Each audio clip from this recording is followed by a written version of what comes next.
Jesus, mais uma vez voltei a Ele pedir perdão. Cristo Jesus, que é fiel, me perdoou. Tira o mal de dentro do meu coração. Obrigado, obrigado, Senhor. Não mereço, mas Tu és maravilhoso. Obrigado, obrigado, Senhor. Não mereço, mas Tu és maravilhoso. Mais uma vez estou aqui, vim Te adorar. Mais uma vez voltei aqui pra Te louvar. Tanta bondade e amor que há em Ti. Misericórdia em meu Jesus Cristo eu vi. Obrigado, obrigado, Senhor. Não mereço, mas Tu és maravilhoso. Obrigado, obrigado, Senhor. Não mereço, mas Tu és maravilhoso.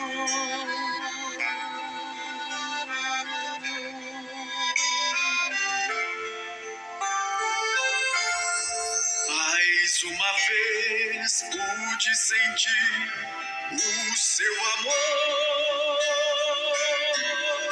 Mais uma vez Jesus livrou a minha dor.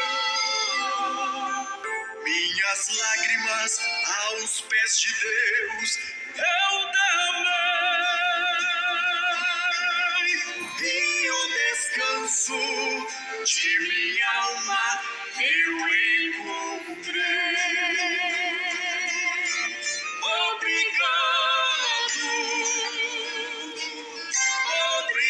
obrigado, Senhor. Não mereço, mas Tu és maravilhoso. Obrigado, obrigado, Senhor. Não mereço, mas Tu és maravilhoso. Não mereço, mas Tu és maravilhoso. Não mereço, mas Tu és maravilhoso.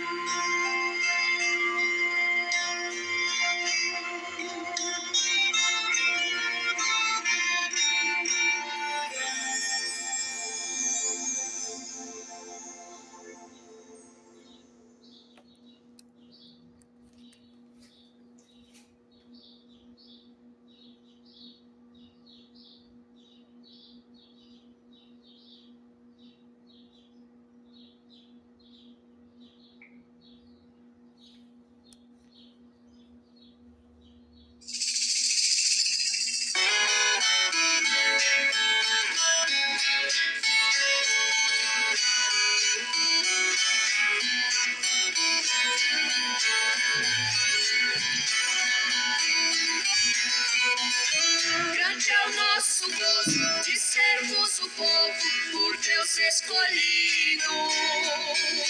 Somos nação santa, somos a eleita, povo adquirido. somos sal da terra, somos luz do mundo. A Bíblia é quem diz: somos de outra parte, de um outro planeta, de outro país. Esse é o motivo da nossa alegria, esse é o motivo da nossa emoção. E se não bastasse do céu, nós ainda somos cidadãos. Éramos perdidos, Jesus nos achou, na cruz nos comprou com seu sangue puro. Por essa razão é que ser cristão é motivo de orgulho.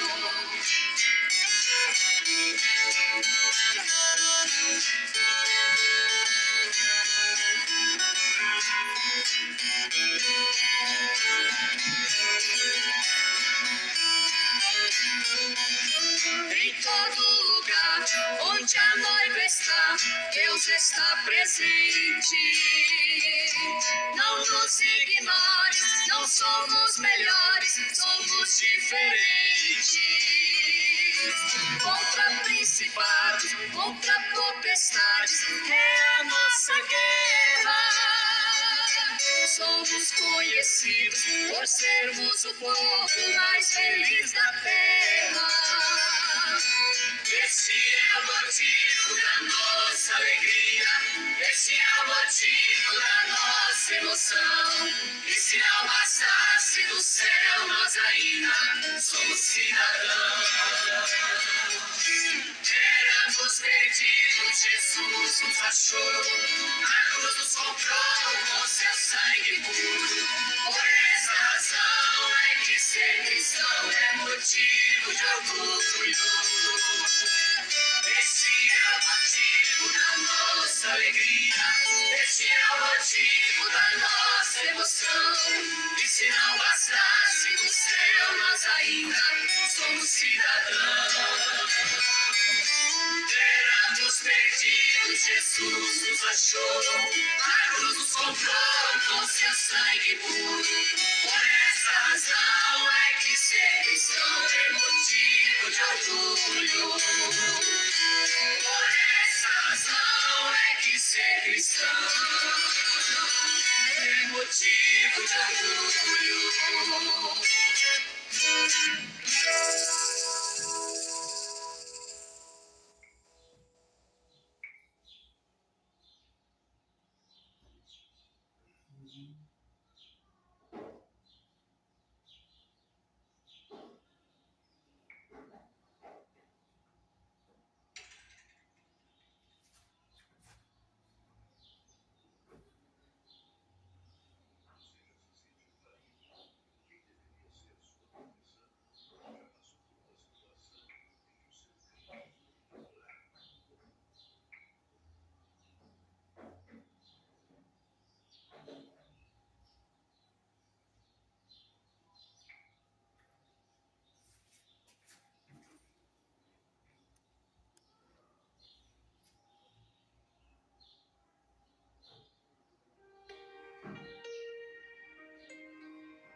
No começo era apenas um menino, trabalhando com seu pai.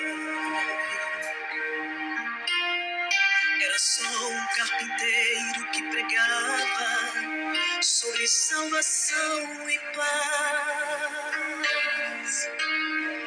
Ele andava pelo mar da Galileia, com seu jeito amoroso de falar.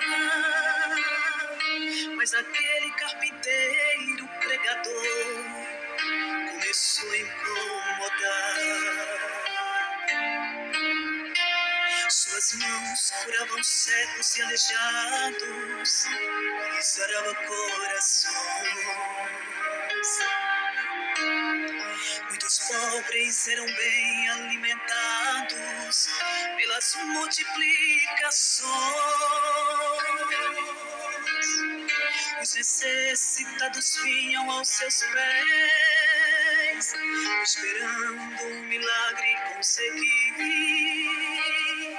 E com isso os inimigos se levantaram e vieram me ferir. De repente o carpinteiro aparece, carregando a cruz pelo caminho. Já não era o carpinteiro, era apenas um cordeiro tão sozinho. No Calvário vai subindo devagar, derramando sangue quente pelo chão. Com os pés e mãos sangrando, ele estava anunciando salvação. Jesus morreu como cordeiro, ressuscitou sendo leal. Foi um simples carpinteiro, sendo autor da criação. Ele agora é guerreiro do universo e tem fogo em suas mãos. O seu nome é soberano sobre céu, terra e mar. Ele tem autoridade e entra em qualquer lugar. Os seus inimigos param para ouvir o que ele quer falar.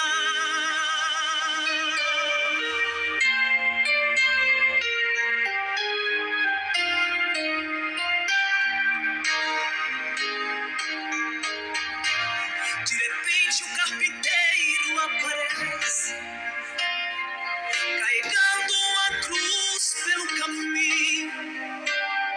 Já não era o carpinteiro, era apenas um cordeiro tão sozinho. No Calvário vai subindo devagar, derramando sangue quente pelo chão. Com os pés e mãos sangrando, ele estava anunciando salvação. Jesus morreu como cordeiro, ressuscitou sendo leal. Foi um simples carpinteiro, sendo autor da criação. Ele agora é guerreiro do universo e tem fogo em suas mãos. O seu nome é soberano sobre céu, terra e mar. Ele tem autoridade e entra em qualquer lugar. Os seus inimigos param para ouvir o que ele quer falar. Os seus inimigos param para ouvir o que ele quer falar.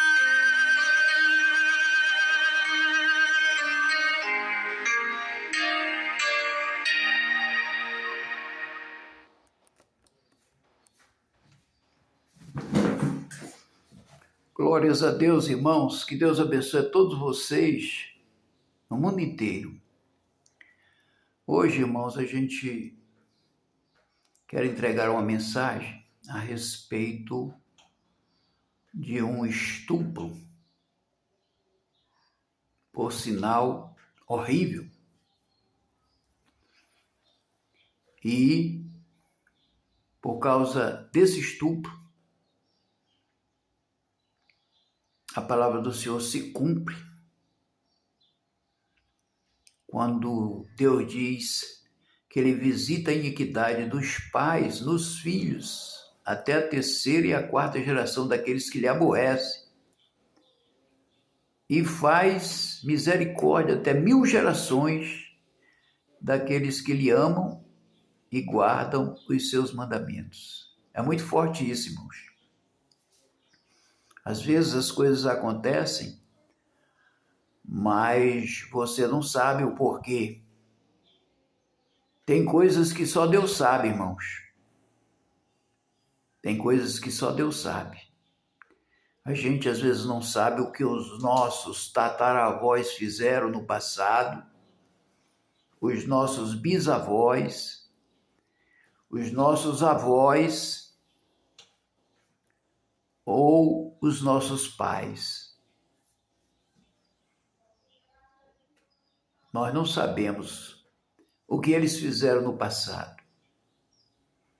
E a palavra do Senhor não mente, irmãos, ela é verdadeira. Aí o que você pode fazer? Nada. Porque ele visita, irmãos. O que é Deus visitar a iniquidade dos pais nos filhos até a terceira e a quarta geração daqueles que lhe aborrecem? É o que você planta, irmãos. Você vai colher lá adiante. Porque hoje, muitos, eu já até preguei sobre isso, muitos só querem o presente. Ah, o meu presente está ótimo, eu estou vivendo bem, não sei o que e tal. E nós temos que pensar, irmãos, no futuro, porque o futuro vai vir. Você vai ficar velho. Se você não ficar velho, você pode morrer sem arrependimento e ir para o inferno. Você entendeu, irmão? Estou pregando aqui a verdade de Deus para nós, irmãos. Para a gente, ficar atento no porvir. Por isso que João Batista, o profeta de Deus daquela época, disse para aquele povo: raça de víboras, quem vos ensinou a fugir da ira vindoura? A ira vindoura, irmão, é o futuro nosso. Nós não podemos fugir dessa ira que vai vir. E por que a ira vem, irmão? Por causa do pecado, por causa das coisas males que a gente comete. E muitas vezes, mesmo a gente se arrependendo, a gente precisa pagar para poder Deus fazer justiça na nossa causa. Irmãos, tem uma coisa grandiosa de Deus nas nossas vidas, é a justiça. Justiça é uma coisa muito séria, irmão. Nós temos que fazer ela, irmão, aqui na terra. O que é a justiça, irmão? É ser justo. A palavra justiça quer dizer ser justo. Não ser injusto. Nós temos que ser justos para que a gente possa, irmão, alcançar a salvação. Então nós temos que ser justos. E aí o que aconteceu?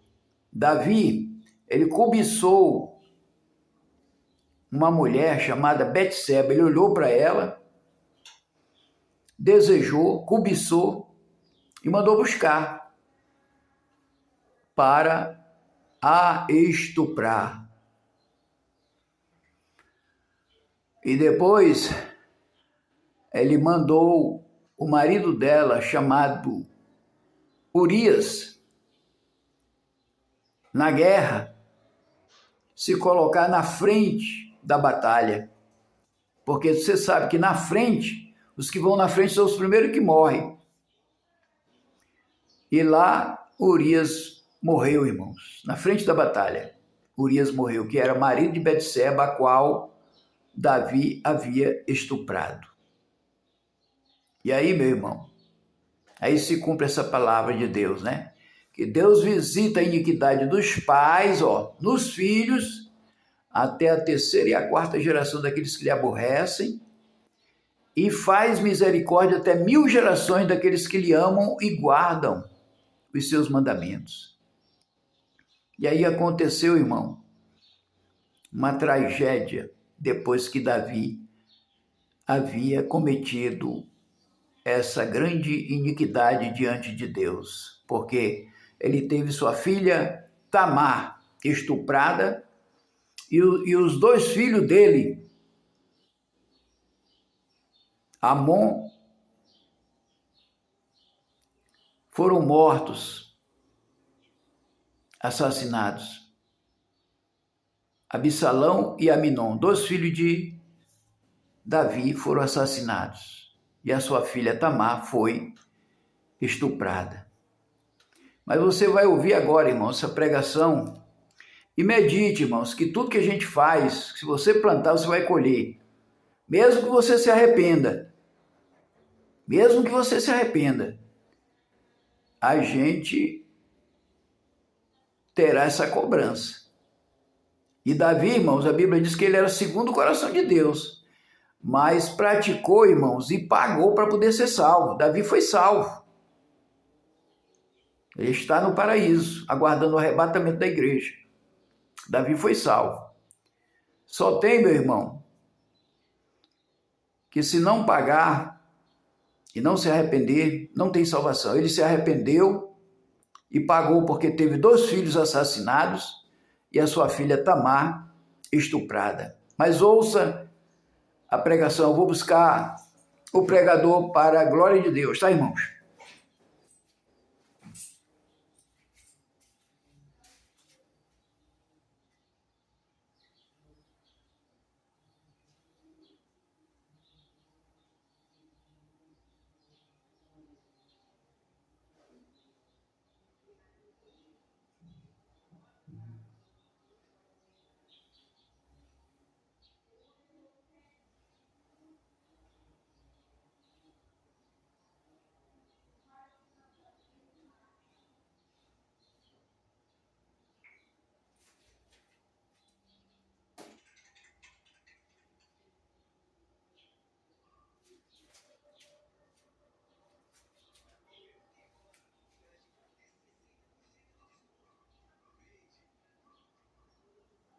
Se sentiu traído por quem deveria ser sua proteção? Já passou por uma situação em que o seu grito foi ignorado ou sua dor silenciada? A história que você está prestes a conhecer não é apenas sobre uma jovem de linhagem real. Ela é sobre cada pessoa que já sofreu em silêncio, sobre cada voz que foi calada por conveniência, sobre Tamar, filha do rei Davi. Ela era princesa, nascida no palácio, criada entre os muros da honra e da realeza. Mas nenhum título foi suficiente para protegê-la da tragédia que se abateu sobre sua vida. Tamar não protagonizou batalhas com espadas, nem ergueu monumentos em Israel. Mas sua história foi registrada nas Escrituras por um motivo muito mais profundo, para que nunca mais uma voz como a dela fosse esquecida. Neste vídeo, vamos percorrer cada detalhe da vida dessa mulher. Vamos entrar nos corredores do palácio de Davi, observar de perto os personagens que a rodeavam e entender como o silêncio pode ser tão cruel quanto a dor. Vamos ver como a ausência de justiça pode ecoar por gerações e como Deus continua atento às lágrimas daqueles que o mundo tenta apagar. Este não é um vídeo sensacionalista. Pelo contrário, é um convite à empatia, à compreensão e à esperança. Porque mesmo em meio ao silêncio, Deus fala. Mesmo quando a dor é ignorada pelos homens, ela é escutada pelos céus. E mesmo quando a história tenta enterrar uma voz, a memória divina a mantém viva. Tamar não foi esquecida. E neste vídeo sua história será lembrada com o respeito e a dignidade que ela merece. Portanto, se você acredita que essas histórias precisam ser contadas, que a dor precisa encontrar espaço para a cura e que a verdade deve ser proclamada com coragem e compaixão, então este vídeo é para você. Aproveite este momento para se inscrever no canal, curtir este vídeo e compartilhar com outras pessoas que também precisam ouvir essa mensagem. Cada inscrito, cada curtida e cada compartilhamento ajuda este canal a crescer e a continuar levando reflexões profundas como esta para mais corações sedentos por verdades esquecidas. Vamos juntos, porque a voz de Tamar ainda ecoa e você está prestes a ouvi-la. Jerusalém estava em seus dias de glória. O rei Davi, vitorioso em batalhas e amado pelo povo, governava Israel com uma combinação de força e devoção. Dentro dos muros do palácio, porém, havia um mundo diferente. Um universo repleto de tensões, ciúmes, rivalidades e silêncios perigosos. Era nesse ambiente que vivia Tamar, filha de Macá, esposa de Davi e princesa de Israel. Tamar era irmã de Absalão, outro dos filhos do rei, e meia-irmã de Amnon, o primogênito. Sua presença era notável. Era conhecida por sua beleza rara, por sua doçura e por uma pureza que chamava a atenção de todos. As mulheres do palácio a respeitavam, os homens a admiravam. E Davi, embora absorto em assuntos de governo, sabia da nobreza de sua filha. Mas não era apenas sua aparência que encantava. Tamar era uma mulher de alma delicada, sensível à dor alheia, generosa com os servos e cheia de dignidade. Crescera entre salmos e estratégias de guerra, entre a poesia de seu pai e os conflitos entre irmãos criados em lares diferentes. A corte era uma casa dividida, reflexo de um rei com muitas mulheres e filhos de diferentes uniões. Absalão, seu irmão de sangue, era altivo, imponente e estrategista. Amava profundamente Tamar, a ponto de ser seu protetor dentro do palácio. Já Amnon, o primogênito, era impulsivo, arrogante e trazia consigo uma aura de autoridade natural por ser o primeiro na linha de sucessão. As relações entre os filhos de Davi não eram simples. Havia tensões não ditas, ciúmes abafados e uma constante disputa por atenção, por reconhecimento, por herança. Em meio a isso, Tamar era como um sopro de pureza. E talvez justamente por isso tenha sido alvo de sentimentos confusos e destrutivos. No cenário político de Israel, onde alianças e traições moldavam o futuro da nação, a história pessoal de cada filho do rei se entrelaçava com o destino do trono. E Davi, embora homem segundo o coração de Deus, não conseguiu governar bem sua própria casa. Sua ausência emocional foi um espaço onde muitos conflitos se criaram e cresceram em silêncio. Tamar era então a luz entre sombras, e é nesse contraste que começa a tragédia. Uma história que não se resume ao que foi feito com ela, mas também ao que não foi feito por ela. E assim, nos corredores de um palácio onde o poder e a honra deveriam proteger os inocentes, começa a narrativa de uma dor que atravessou gerações e permanece ecoando até hoje. No silêncio das noites palacianas, algo sombrio se formava dentro do coração de Amnon. O primogênito de Davi observava Tamar com olhos que já não eram fraternos. O respeito dava lugar à obsessão. E a admiração, a cobiça. O que deveria ser amor de irmão crescia torto, como uma semente lançada em solo contaminado. Amnon era inquieto. Embora tivesse tudo o que queria, parecia sempre insatisfeito. E agora, seu desejo por Tamar consumia seus dias e tirava seu sono. Ele sabia que ela era sua meia-irmã. Sabia que era algo proibido. Mas não resistia aos pensamentos que o dominavam. Em vez de lutar contra eles, os alimentava. Foi quando entrou em cena Jonadab, seu primo, filho de Simeia, irmão de Davi. Jonadab era astuto, esperto, daqueles que conheciam o jogo do palácio como ninguém. Percebendo o abatimento de Amnon, perguntou o que se passava. O primogênito abriu o coração e revelou seu desejo doentio por Tamar. Jonadab não se escandalizou. Ao contrário, deu conselhos práticos. Finge estar doente, disse ele, e quando teu pai vier te visitar, peça que Tamar venha te servir comida.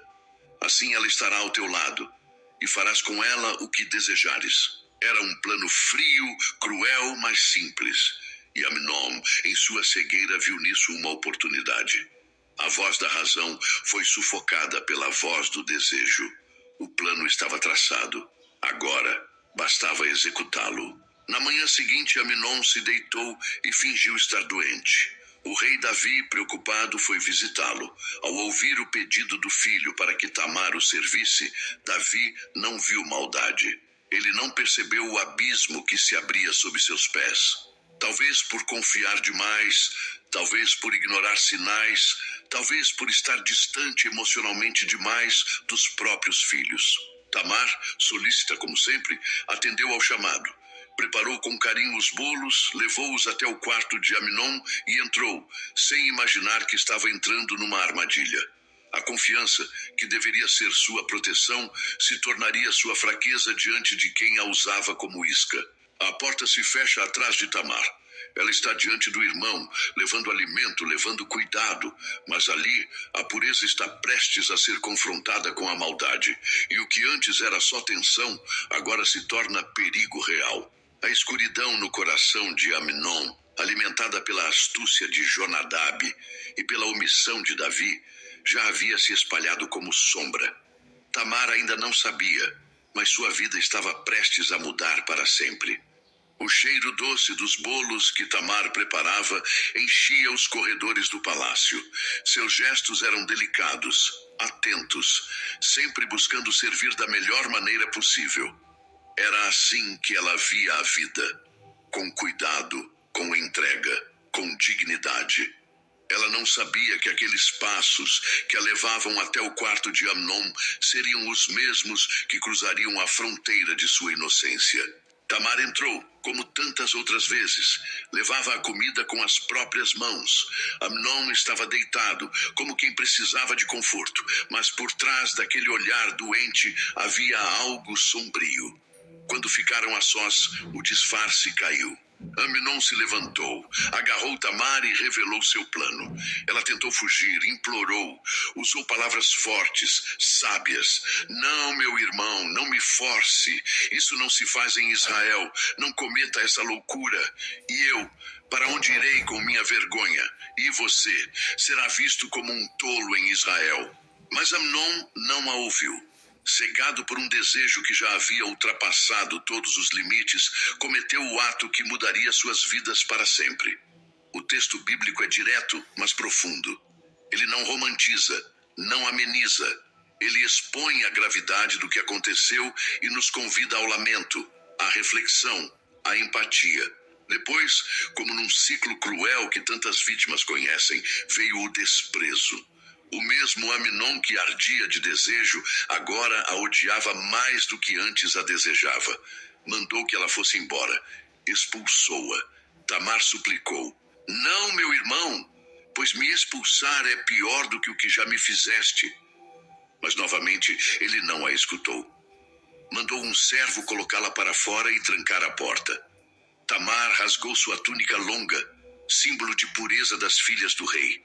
Pôs cinza sobre a cabeça, gritou, chorou e foi morar na casa de seu irmão Absalão em silêncio. Esta cena carrega uma densidade emocional imensa. A dor da rejeição, a injustiça, o trauma, o silêncio imposto. Tamar foi calada por um ato cruel e depois por uma estrutura que preferia não lidar com a dor. O grito calado de Tamar representa muitos. E o mais impactante é perceber como a Bíblia não esconde essa história. Ela a revela, dá nome à dor e nos convida a lembrar. Agora vemos uma mulher real, ferida, humana, e começamos a perceber que a história de Tamar ainda ecoa nos dias de hoje. A porta se fechou com um estrondo atrás de Tamar, mas o impacto verdadeiro foi em sua alma. Ela desceu as escadas do palácio como quem havia perdido tudo. Rasgou sua túnica longa, o símbolo da dignidade das filhas do rei, e cobriu a cabeça de cinza. Seu choro era incontido. Não era apenas tristeza, era vergonha, era impotência, era a dor de quem foi ferida por quem mais deveria proteger. Ao chegar à casa de Absalão, seu irmão de sangue, ela foi acolhida com silêncio. Absalão percebeu imediatamente o que havia acontecido. Não perguntou, não precisou. Apenas disse: fica calada, minha irmã. Ele é teu irmão. Não se angustie. Mas como não se angustiar? Como silenciar um coração despedaçado? A frase que, talvez, quisesse protegê-la do escândalo, foi mais uma ferida. Tamar foi se calando, recolheu-se, encerrou-se em sua dor. A Bíblia diz que ela ficou desolada na casa de Absalão. A palavra traz um peso de abandono, de luto vivo, de alma devastada. Tamar não teve voz, não teve justiça. Sua dignidade foi ferida e sua história silenciada. Nenhum consolo verdadeiro veio, nem de Absalão, nem do rei Davi. Davi soube do ocorrido e ficou muito irado, mas nada fez, nenhuma ação, nenhuma correção, nenhum ato de justiça. E esse silêncio foi ensurdecedor. Porque o silêncio do justo, quando a injustiça prevalece, grita tão alto quanto o ato do ímpio. Tamar permaneceu ali, sem filhos, sem casamento, sem recomeço. O brilho que ela levava consigo foi apagado pelas mãos de quem deveria ser irmão e a omissão de quem deveria ser pai. Mas sua dor não passou despercebida aos olhos de Deus. A Escritura, que tantas vezes silencia detalhes, escolhe registrar seu nome, sua dor, sua veste rasgada. Tamar, mesmo desolada, entra para a história sagrada como um grito preservado no tempo. A casa de Absalão, onde ela viveu, se tornou também um símbolo. Um lugar onde a dor foi acolhida, mas não curada. Onde o silêncio se tornou revolta. Onde a injustiça alimentou a semente de algo maior e mais perigoso. Eu te convido a refletir sobre todas as vezes em que alguém sofreu e não encontrou acolhimento. Sobre quantas Tamar foram silenciadas por estruturas que preferiram o conforto à verdade. Sobre como o lamento precisa de espaço. E sobre como Deus registra cada lágrima que o mundo despreza. Enquanto Tamar silenciava, Absalão tramava, e Davi continuava calado. A história não terminou. A dor de Tamar estava viva, mesmo que o palácio fingisse que tudo estava em paz. E quando a justiça falha, o coração humano busca outros caminhos para vingar aquilo que foi ignorado. O tempo passou. 2 longos anos se seguiram desde o dia em que Tamar foi silenciada. Mas dentro do coração de Absalão, o tempo não curou. Fermentou. A dor da irmã era sua dor. E a ira que começou como indignação foi se transformando em estratégia. Em silêncio, ele arquitetava sua resposta. Absalão sabia que não podia agir de forma precipitada.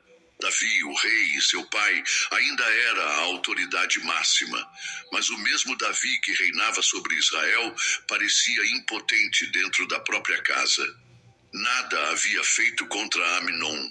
Nenhuma palavra pública, nenhum julgamento, nenhuma consequência. Isso doía ainda mais. Absalão fingia neutralidade. Convidava Amnon para festas familiares, mantinha a aparência de normalidade. Mas por dentro, o plano estava em movimento. Seu desejo já não era apenas por justiça, era por restauração, à sua maneira. Foi então que ele decidiu. Organizou um grande banquete, uma celebração na casa dele, em Baal-Hazor. Chamou todos os filhos do rei, incluindo Amnon. E também enviou convite ao próprio Davi. Mas o rei recusou, dizendo que seria pesado para ele e sua comitiva. Absalão insistiu que ao menos seus irmãos fossem, e Davi, ainda confiando, permitiu. Amnon foi. Durante o banquete, quando o vinho já havia alegrado os corações e as atenções estavam dispersas, Absalão deu o sinal. Seus servos sabiam o que fazer. Atacaram Amnon e ele caiu morto ali mesmo diante dos irmãos. O salão mergulhou em caos. Os outros filhos de Davi fugiram, aterrorizados. A notícia chegou ao rei distorcida. Disseram que todos os filhos haviam sido mortos, mas logo Jonadab, o mesmo que havia aconselhado Amnon, corrigiu. Apenas Amnon foi morto. Isso já estava no coração de Absalão desde o dia que sua irmã Tamar foi desonrada. Absalão fugiu, foi para Gesur, onde ficou exilado por 3 anos. O luto caiu sobre a casa de Davi mais uma vez. E mesmo assim, o silêncio reinava. O rei chorava por Amnon, mas também sentia saudade de Absalão. A família estava mais dividida do que nunca. O silêncio e a omissão podem gerar consequências devastadoras. A falta de justiça levou a justiça pelas próprias mãos. O que poderia ter sido resolvido com coragem e verdade, terminou em tragédia. Absalão, ao vingar Tamar, não curou sua dor. Apenas perpetuou o ciclo de violência, mas seu ato foi mais do que impulso. Foi uma resposta a anos de abandono emocional. e a semente da revolta que nascia ali ainda traria frutos amargos para o reino de Davi. No fundo, o que Absalão queria não era sangue, era que sua irmã tivesse sido ouvida, que sua dor tivesse sido levada a sério, que alguém tivesse feito alguma coisa, mas ninguém fez. Então ele fez. E agora, o palácio que antes ignorava o choro de Tamar, se via mergulhado em luto, perda e distância. A voz de Tamar, mesmo calada, havia transformado o reino. O exílio de Absalão não foi apenas uma fuga. Foi o início de uma rachadura profunda na estrutura da casa de Davi. 3 anos se passaram desde a morte de Amnon, e o coração do rei vivia dividido entre a saudade do filho morto e a ausência do filho exilado. Joabe, comandante do exército e conselheiro próximo do rei, percebeu que Davi ansiava por Absalão, embora nunca admitisse isso em voz alta. Foi então que ele arquitetou um plano para que o rei trouxesse o filho de volta.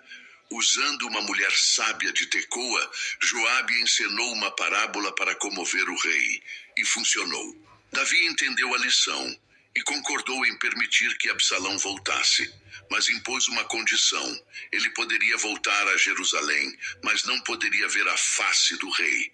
Assim, por mais 2 anos, Absalão viveu na mesma cidade do pai, mas sem qualquer contato com ele. Mais uma vez, o silêncio reinava. Esse afastamento emocional apenas alimentou a frustração de Absalão. Ele sentia-se rejeitado, ignorado, e ainda acreditava que tinha agido para corrigir uma injustiça. Aos poucos, sua dor virou ambição. Sua indignação se transformou em desejo de poder. E a amargura pela falta de justiça virou combustível para algo maior: tomar o trono de Davi. Absalão era belo, carismático e estratégico. Começou a conquistar o coração do povo, parando junto aos portões da cidade para ouvir os problemas das pessoas e dizer que, se ele fosse juiz, faria justiça a todos.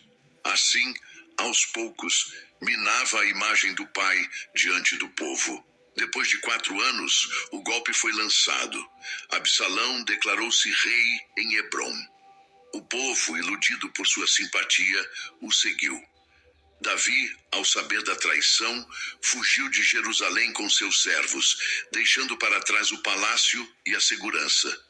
Era o filho que agora ameaçava o reinado do pai. A casa de Davi estava desmoronando.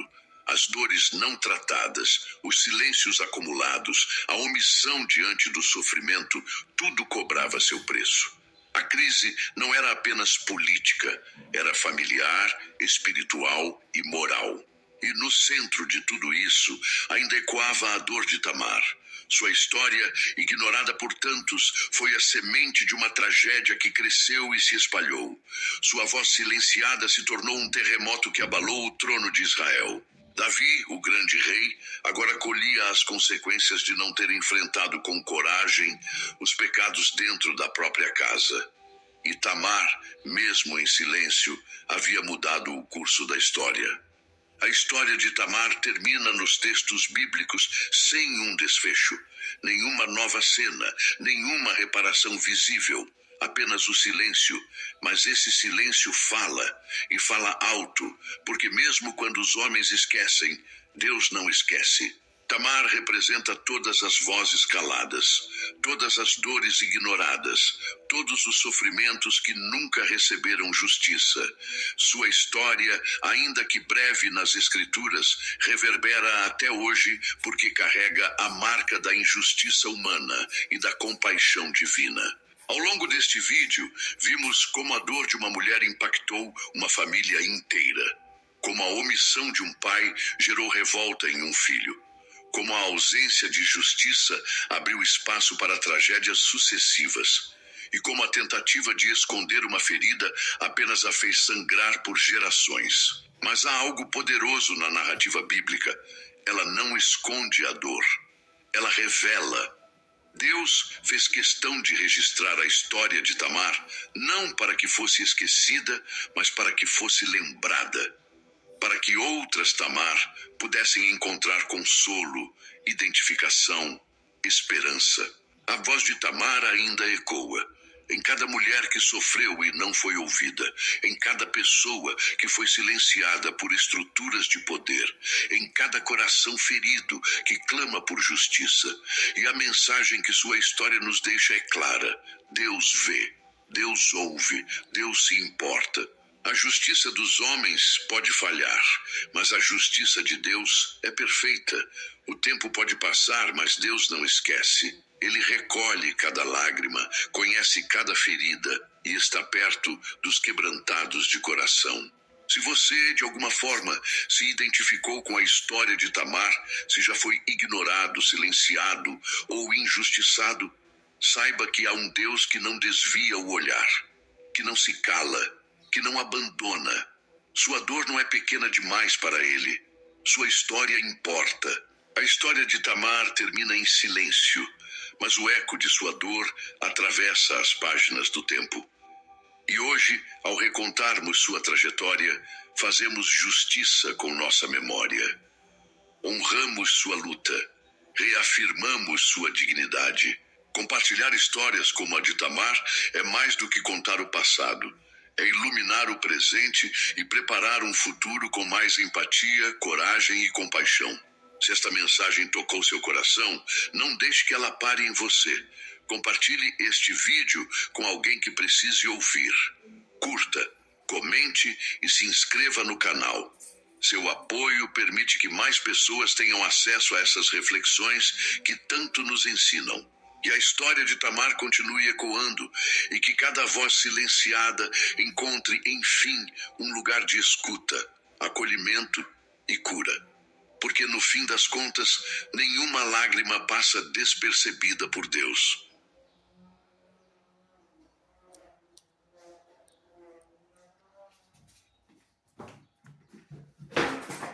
Louvado seja o santo nome do Senhor. Está aí, meus irmãos, a pregação.